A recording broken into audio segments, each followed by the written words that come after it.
the most vile, coercive, manipulative person you are ever going to come across in your lifetime is going to be likable. They're probably going to be popular, famous even, probably really successful, talented, stylish, maybe even attractive. They're going to be likable, and that is important for you to remember. There's going to be a few people out there who can clock to you immediately, discernment on point. They're going to be able to see it, right? There's going to be people who have lived life lessons, and they're going to be able to clock a person like this. But more importantly, this person, to most people, are going to come off as harmless. And I'm not talking about a narcissist. I think we throw that word around a lot.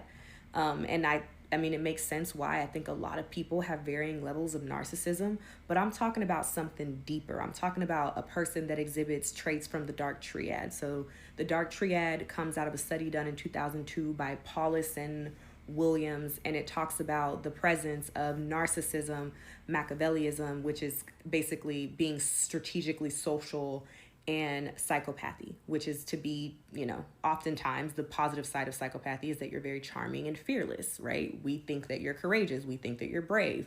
That's what I'm talking about. I'm talking about people who have traits like that and use those traits to be predatory.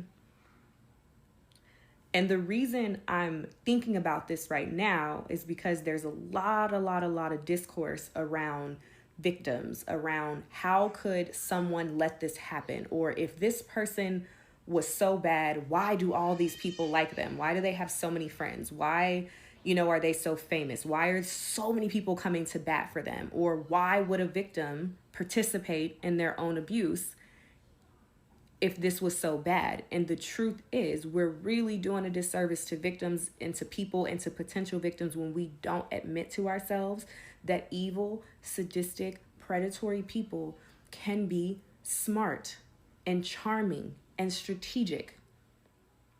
I think the cognitive dissonance occurs when you either don't have a lived experience, you're lucky enough to have never come across a person like this, or you are just such a good person that it's hard for you to fathom that somebody might orchestrate having a victim set up their own abuse because they want to be able to sow reasonable doubt later. Or that they want to ensure that the victim doesn't run away, so they make them believe that they want to be a part of this. This is classic grooming. I also want to acknowledge that somebody that exhibits traits in the dark triad could and would be the kind of person to pretend to be a victim. Now, I am not a scientist. I am not a behavioralist. I am not I'm not credentialed to make that statement, but I will say, it would make sense to me that somebody that is evil would also pretend to be a victim. But I did do some research in my conversation with ChatGPT, and I found that in a global study by Rooney, only 2 to 10% of victims, have reported false claims in the cases that they studied. And then there's a 10-year study that places that number at about 5%. And then even the FBI only places, the false allegations reported about 8%. So all of that to say, 9 times out of 10, the aggressor in the situation is likely to be portrayed as the aggressor by the victim, more so than the victim is to portray themselves as victimized, if that makes sense.